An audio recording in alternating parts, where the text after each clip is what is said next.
Okay, good morning. Good morning. That's what we're talking about.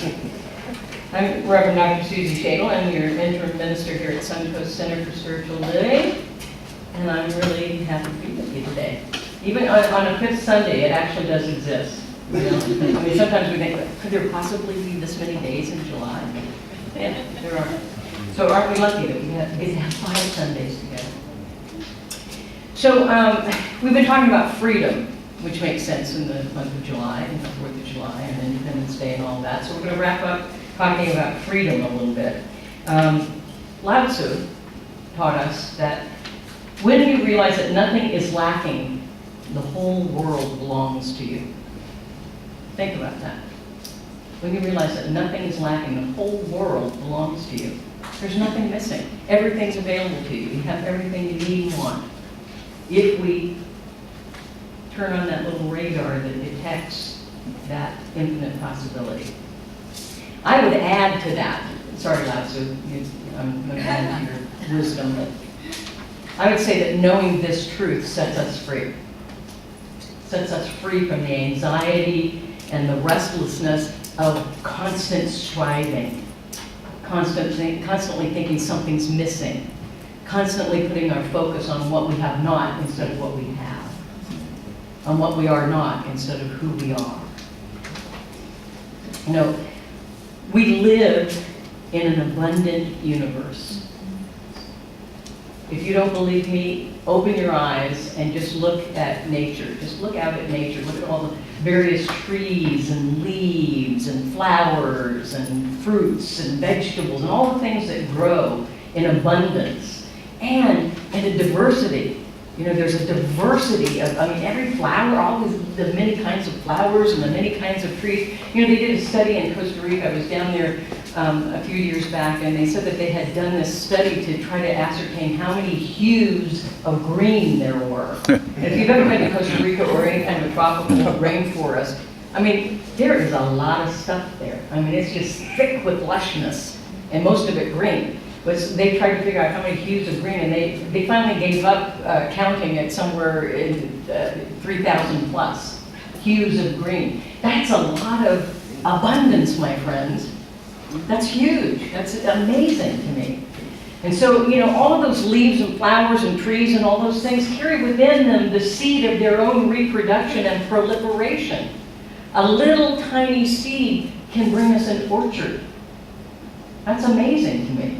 You know, and yet we're walking around, well, I don't have this, and I don't have that, and I don't, hey, I need one of those, you know, one of those smooth, yeah. Don't sing it. I promise I won't sing it either. Thank you very much. You know, abundance is actually the natural order of things. If we don't, you know, get in the way and screw it up, abundance is the natural order of things. There is enough and then some. There's enough to spare and to share. There's enough. You know, but at the same time, if we complain, the universe responds in kind and it reflects back to us our complaint. So, you know, if you feel like you're hearing an echoing when you complain, you are. It's the universe going, yes. Terrible, terrible, terrible, terrible. Tragic, tragic, tragic. You know, for example, if I affirm out to the universe that there's not enough, what I attract back to me is more not enough, more not enoughness. And then I get to confirm my suspicions. I'm like, collecting evidence. I told you. But if we celebrate and appreciate what we are and what we have and what's available to us, the universe also reflects that back to us. And so we increase what it is that we appreciate and bless. For example, if I now affirm that there's enough to spare and to share, guess what? The universe gives back more, increases more than enough to spare and to share. How cool is that? I like it. It's just a simple twist. And in that simple twist, I am free of lack and limitation. I get rid of the shackles and the bondage of lack and limitation, and now the whole world is mine. And the same is true for you. You all got a little tiny piece of paper when you came in. I'm going to ask you to do this. I'm going to do this on a couple different Sundays because I know that not everybody's here today. But that's okay, because I'm going to see them here next week. So what I'm going to ask you to do is this, and I do need to do a disclaimer. I am not a handwriting expert, nor do I know any handwriting experts, nor am I going to pay any handwriting experts for what you write down on this piece of paper. So anonymity is preserved. Here's what I want to do. I want to move us out of that idea of, well, we don't quite have enough in this spiritual community to move from survival to thrival. If you don't have one, raise your hand and Jane's going to bring it to you. So I want to move us out of that consciousness of we're surviving or we have just enough to a consciousness of thrival in this spiritual community, so that we move into a greater mental equivalent, a greater possibility for ourselves. And we won't know what that is if we don't express it in some way. So here's what I'm going to ask you to do. I'm going to ask you to consider what your monthly income is, and if you were to give 10% of that monthly income, what would that number be? I'm not saying that you're going to give the 10%. I'm not asking you to give the 10% right now. I'm asking you to consider what the number would be, because I'd like to see what the possibility is. Just the possibility. So think about what you make in a month. Do 10% of that and write that number down. And then when the baskets come around, put that in there, along with 10% of what you made this week. Just kidding.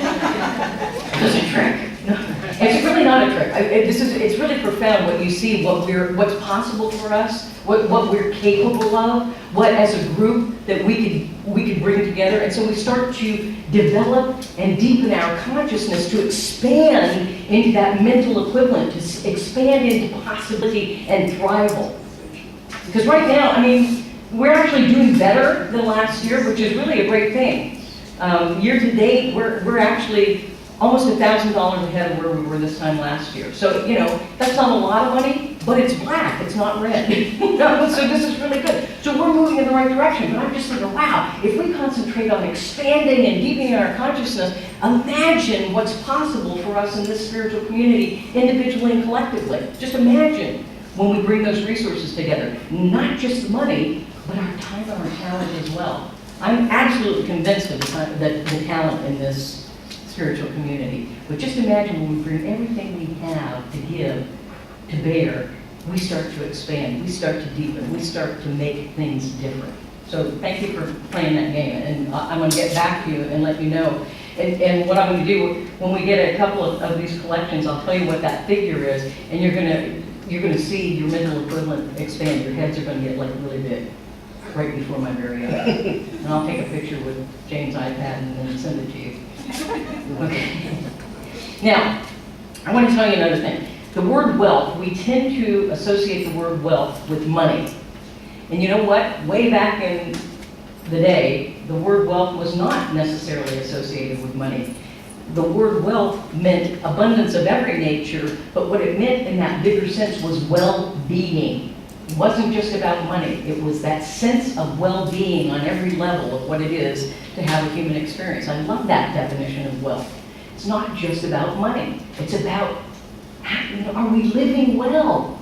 You know, living large isn't just about having a bunch of toys. Living large is having the life you love to live. So how many of us are really doing that? And could we do it even bigger and better? You know, that idea of wealth and well-being is a state of inner consciousness more than it is a state of outer circumstance. And when we get the inner consciousness, then everything starts to fall into place. Our life unfolds to match that inner consciousness. It's a mirror image. Ernest Holmes, our founder, said this: "We don't deny that the human experience of lack or difficulty is real. We simply deny that it must continue." We don't have to continue in that sense of just enough or survival or, wow, this is hard. We can continue in a sense of, wow, my life is unfolding exactly as I intend, exactly as I picture it within myself. You know, if we focus on all forms of abundance and wealth in our lives with gratitude, we magnify the possibility and we do expand that mental consciousness, that mental equivalent. So, you know, what I'm going to ask you to do this week is really start to focus on the have, not the have-not. When you notice yourself saying, wow, I don't have the latest iPad. Hey, but I have a pretty cool iPad that's got all my cool stuff on it. Right? Focus on what you have. And then somebody's going to call you up and say, you just won the latest iPad. Focus on what you have, not on what you have not. And this truth will set you free.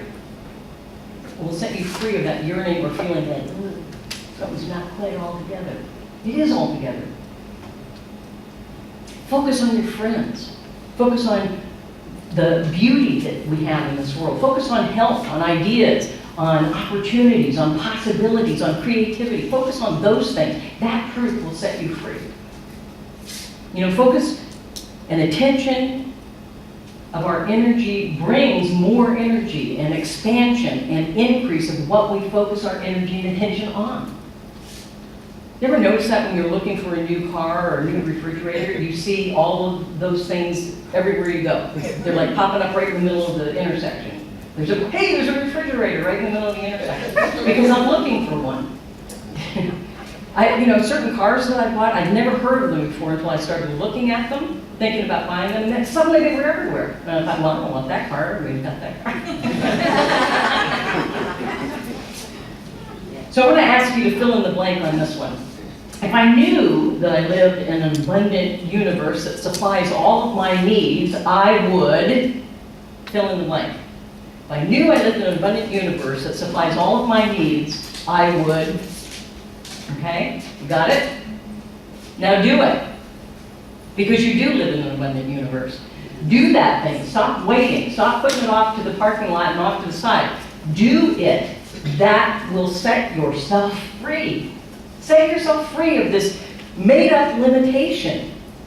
You know, you're making that stuff up. The limitations that we impose are imposed by us, nobody else.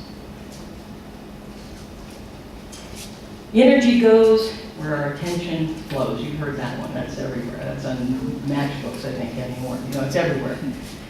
Energy goes where attention flows. What gets attention increases. So, any of you who are parents, I don't know why I'm talking about this. I'm not a parent, but whatever. I was a child once. I'm still a child in some people's minds, but have you ever noticed that, you know, if you give kids a lot of attention around their bad behavior, guess what increases? The very thing you're trying to get them to stop doing. I'm starting to notice that with my new kitty. You know, she thinks her name is Peepers No. Peepers No. Peepers Down. And I'm like, duh. You know, she keeps doing the things you're telling her not to do. I mean, you gotta, you know, whatever. So, you know, the law of attraction says that we bring into our lives what our current level of consciousness supports. So in other words, you're not going to bring in some magnificent thing that you can't even in your wildest dreams imagine is okay for you. Your consciousness will only bring to you what's in your consciousness. So if you limit and squish down your consciousness, that's as much as you can get. If you begin to deepen and expand consciousness, then suddenly more is available. I'm not talking about more stuff or more material things. I'm talking about more of the life that you really, truly love to live on every level. Not just the material level, not just the physical human level, but just that whole thing of heart and soul and happiness. All of that begins to increase as we expand our consciousness about what's possible for each of us and for all of us. You know, the other thing is to really appreciate where we are right now. Appreciate where we are right in this moment. And know that we're experiencing good right now. And that's a good thing. Bless it, appreciate it, and it begins to expand and grow because of the blessing and appreciation. And know that we are always evolving and growing as we expand and evolve our consciousness. You know, we know more today than they knew 20 years ago, or 20 minutes ago, probably. You know, Jesus said, you too shall do these things I do and greater still. And by George, we have. We have. I mean, some people think that's blasphemous for me to say that we've done more than Jesus did. But, we have because of listening to the idea that we can be creative and we can create new experiences. For example, Jesus never flew on an airplane. I have. You have. Hey, there are lots of things that we stand on the shoulders of the consciousness that's gone before us, and we begin to expand it so that then those who come after stand on an even higher ground. So it's not just expand your consciousness for yourself, do it for those who follow. Are you willing to be of service to those you don't even know? Are you willing to do that? Are you willing to think beyond yourselves? I'm not hearing anything. Yes. I'm guessing you're not. Oh, you are? Oh, okay. So you are? Yes. Okay, so you're willing to not just think of yourself, but think beyond that? Yes. Yeah. Preaching. Don't make me do a handstand. Because Come on. it's been too long. Handstand.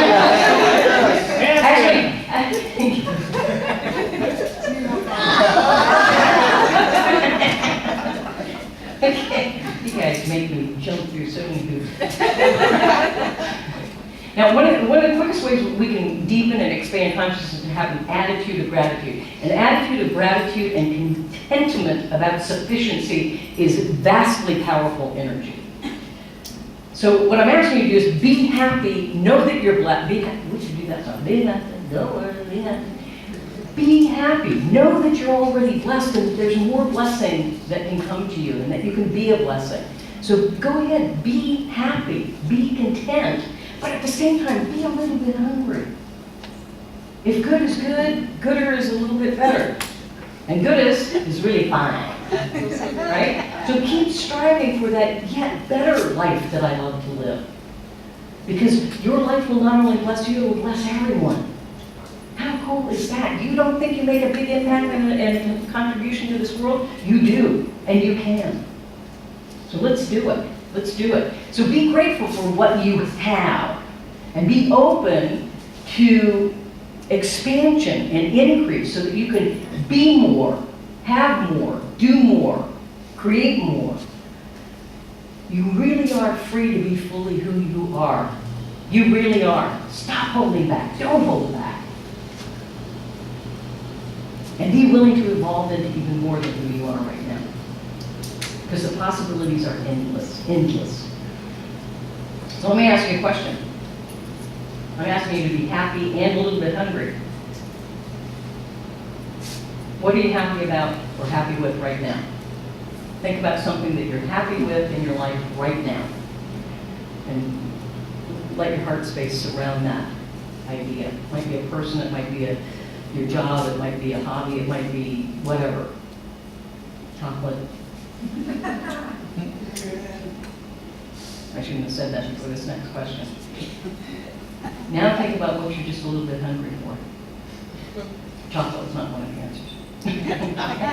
What are you just a little bit hungry for? So I'm happy with something, but what am I just a little bit hungry for? What is it that's kind of pulling me in its direction? Think about that. Wrap your heart space around that. And then I'm going to ask you to work on this week to stand in that perfect balance between happy and a little bit hungry. Happy and willing to stretch just a little bit further in living the life I truly love to live.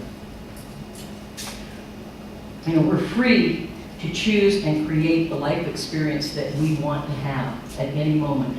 We are at choice, free to choose and create. We don't get to just choose and say, okay, bring it on. Be a part of it. We've got to be a participant in that creation.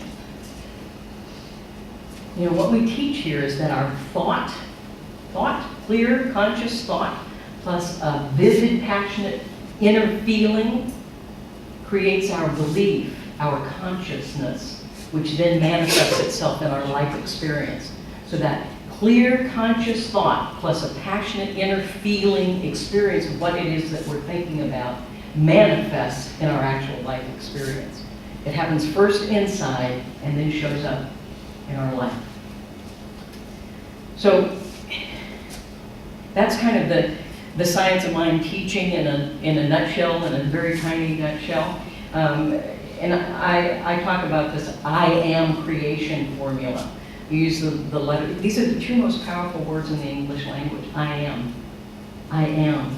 You know, we set a clear intention and then we move from that. So I am. With I, the I stands for setting that clear intention of what it is that you want. Get a very clear what, not how. Don't worry about how it's going to happen. Just a clear what of intention, I. The A is for attention and affirmation. So we attend to, we pay attention to, we affirm that intention with feeling and passion. And so we're literally having the experience inwardly of what it is that we intend. And the M is for manifestation. We move it into manifestation in our experience without attachment. Be open to something even bigger than what you can imagine. I am.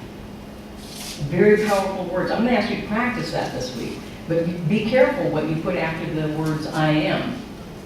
I am an idiot, and so it is. Whoa! Too bad the kids aren't here because they say, do over. Better version of that prayer would be, I am magnificent. And so it is. Amen. I am. Intention, attention, affirmation, manifestation. Pretty simple. It's simple, but it's not actually easy. We've drifted into some bad habits, most of us. Now nature, or the nature of the universe and life is to give. The universe is constantly giving, constantly unfolding, constantly presenting itself to us. So the nature of the universe, the nature of life is to be giving. But we must open in order to receive the gifts. You know, many of us, without being aware of it, are blocking things. Let me give you an example. Somebody that I know said, will you do some prayer with me for a new life partner? You know, their husband died. New life partner. And then she proceeds to set up her new household and everything about her life. There's no room for a life partner. There's no room in there. So it's like, okay, so you want the gift, but you're like this, blocking it. So be sure that you're open to the gifts that the universe is very willing to bring to you, whatever that experience may be, whatever that thing or experience may be.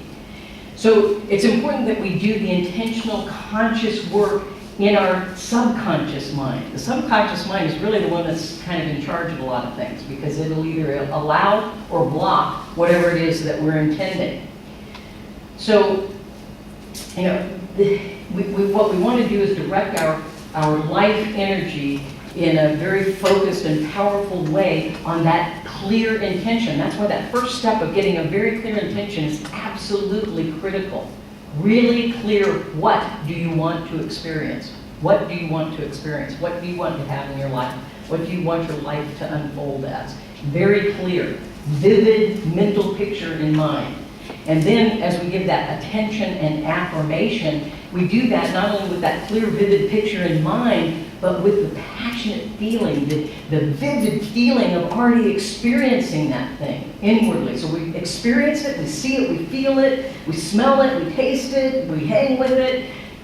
So you're already having that experience. And then that opens us up to moving into receiving the manifestation of that exact thing. It may call us into some sort of action to take in order to help it along.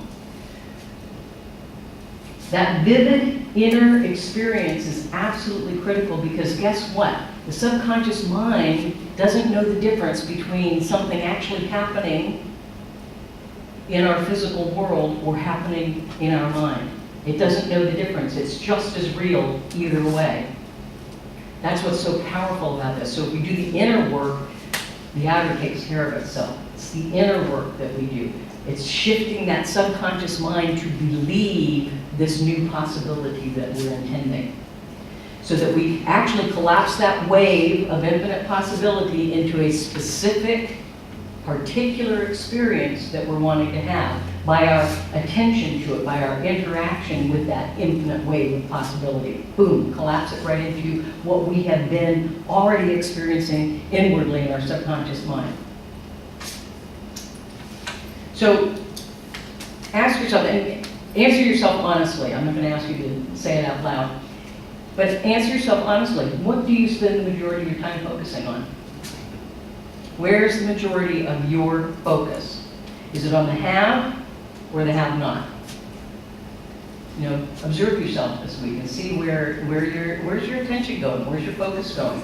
Is it on the have or the have not? Is it on the want or the want not?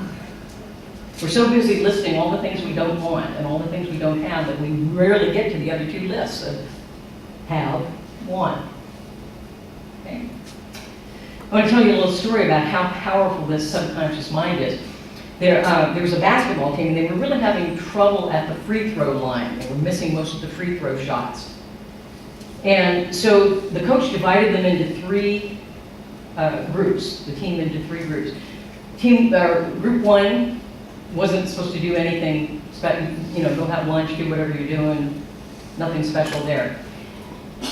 Group two would stand at the free throw line and practice free throws over and over and over and over for an extra hour a day. They were practicing the free throws. Group three was supposed to visualize in their mind the free throws. They're visualizing the free throws. Well, at the end of several weeks, they all go to the free throw line and start throwing the basket. The ones that did nothing, the ones that went to lunch, no real change in their ability to make the shot. The group that practiced and practiced and practiced, they did a little bit better. Not a lot, but a little bit better. The group that visualized did twice as many baskets as they had done before. You want to know why? Because they visualized actually making the basket. Every single basket was a success in their mind's eye. And so when they actually physically went to do it, it reflected that was in their subconscious. They saw themselves successfully making the basket. Same thing's true for us, whatever it is that we may be doing. So think about that. Think about what it is that you're focusing on, where you need to shift your attention, and have a vivid inner life. Have a very vivid inner life. And it'll start to show up in your outer life. I've told you this before, that the Chinese word for crisis is made up of two characters. One is danger and the other is opportunity. A crisis is simply a critical choice point. We get to choose to either focus on the danger or focus on the opportunity. The choice is ours, and different people will go different ways. You've seen it yourself. You've done it yourself. Choose either danger or opportunity. You know, think about what's your dominant worldview? Do you see the glass as half empty or half full? Do you choose danger or opportunity? What's your natural tendency? Which way do you go on the fun meter? Danger or opportunity? Empty, half full. Half empty, half full. I'll tell you another story about at the turn of the 20th century, people were sort of discovering Africa, if you will. You know, white men always think they're discovering everything. Anyways, yeah, Africa never existed until the white man said, "Hey, whoa, there's a whole thing going on over here." You gotta love it. I mean, it's like, so the white man discovered Africa, and so this company sent their shoe salesman over to Africa, thinking, "Wow, look at all these people."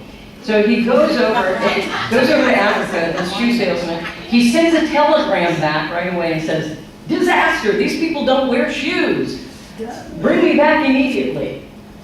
So another shoe company, a little more enlightened shoe company, sends a shoe salesman over to Africa, and he immediately sends a telegram, goes, "Opportunity! These people don't wear shoes. Triple production." So, you know, look at the shift. And one of them saw an opportunity there, and another one saw, yeah, there's nothing going on here. He needed it already made. He didn't look at the idea that there's an opportunity for me to be creative and create a whole new deal here.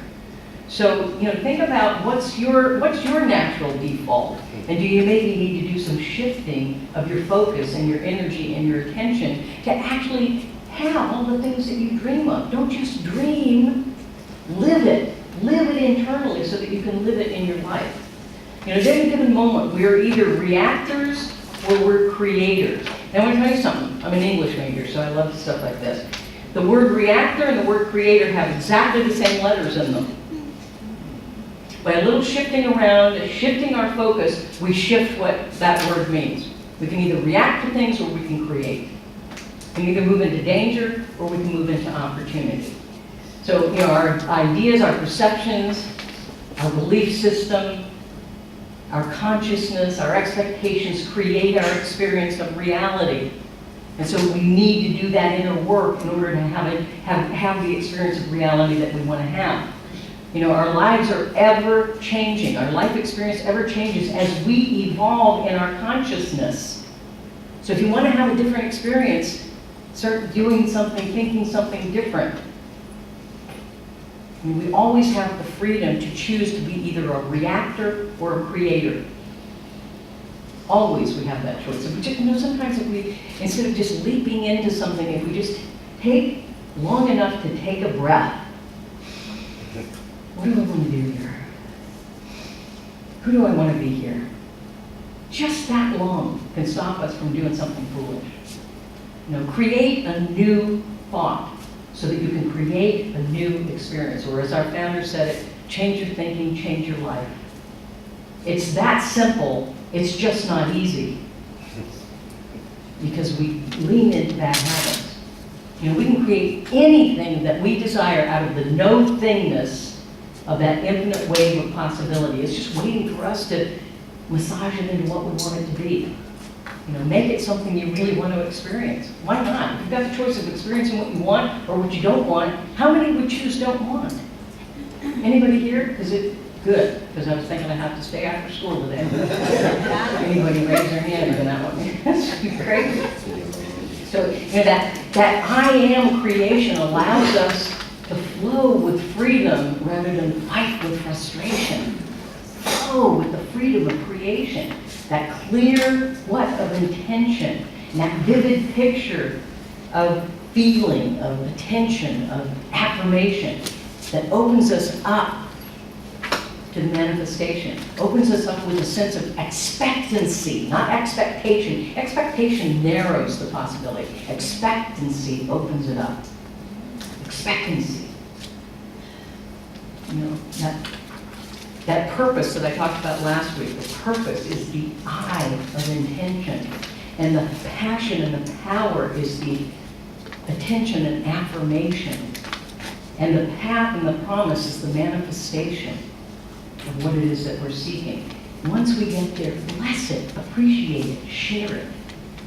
If our intention is clear, our intention is clear, the results flow quickly and with ease. It becomes like stepping on the accelerator of your car. If we're clear, if we do the inner work, it's like stepping on the accelerator. If our intention is fuzzy, then the results are slow and muddy. It's like stepping on the brake. Choose wisely. Shift your consciousness not into making something happen, but to allowing the universe to gift you with the possibility. Allowing, open up to allowing, not making something happen, but opening up to allowing something wonderful to happen. Imagine yourself free in the flow of the river. Just let yourself freely flow down the river of good, the river of possibility. It's really about what happens within us, not so much what happens outside of us. It's what happens within us. That's where the work begins. That's where it comes into fruition, is within. Sometimes you got to go in to find out. Do the inner work, then look outside. Any good that we draw to ourselves is by right of consciousness. We will draw to us what our consciousness will allow. If it's beyond what our consciousness can even have a paradigm for, it can't show up in our lives. It doesn't happen by force, it doesn't happen by will, by money, by power, by luck or effort. It happens by divine right of consciousness. Deepen and expand your consciousness. If you're clear about who you are and what you want, the universe will give you clearly and easily what you desire. That's from a very well-known, famous, wonderful philosopher, one of my favorites. Let's see. Oh yeah, Reverend Dr. Suzi Schadle. So, yeah. I live with her. If you're clear about who you are and what you want, the universe will give you clearly and easily what you desire. Get clear. It's the inner work, the inner work. We're so quick to leap to the outer. Do the inner work. The conscious use of that I am creation formula will help us to flow freely and easily and effortlessly down that river of possibility, down that infinite wave of possibility. And it happens especially where two or more are in agreement. Aren't we lucky? It happens where two or more are in agreement even more powerfully. That's really putting the accelerator. That's turbo charge. One of those two or more possibilities is the partnership with Spirit. Follow that inner guidance of Spirit. Guidance, G-U-I-D-A-N-C-E, God, you, and I dance. That partnership of Spirit. The second possibility of two or more in agreement is get yourself a prayer partner. Somebody that's in your spiritual living group or your class, or somebody who's just sitting here today. Get a prayer partner or a practitioner. A practitioner to know this with you. That's two or more in agreement for this greater possibility. And here's another one. We can all do this. In fact, we're doing it right now. Spiritual community, where two or more are in agreement. Be in agreement with each other for the possibility that you're seeking.